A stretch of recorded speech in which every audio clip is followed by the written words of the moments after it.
கூகுளில் போட வேண்டிய செம்மையான டிக்ஸ். நம்பர் 1, டூவா பேலோன்னு போட்டால் கூகுளில் இருக்க ஃபுல் இமேஜ் அப்படியே சுற்றும். செகண்ட் ஒன், பிடிஎஸ்ன்னு கொடுத்தீங்கன்னா அதில் ஒரு பர்பிள் கலர் ஹார்ட் இருக்கும். அதை ப்ளஸ் பண்ணிங்கன்னா பலூனாக ஊற்றிட்டே இருக்கும். நீங்கள் பாப் பண்ண உடையும். ஹார்ட்டு பலூனை பாப் பண்ணிங்கன்னா இடணும். அது எனக்கு பேர் வர மாட்டுக்கு.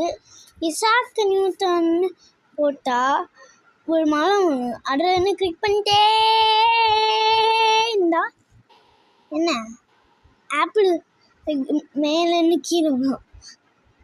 அப்போ லாஸ்ட்டு ஒன்னுக்கு பின்னாடி கூகுளில் போய் சர்க்குலர்ஸ்ன்னு சர்ச் அதில் சர்க்கு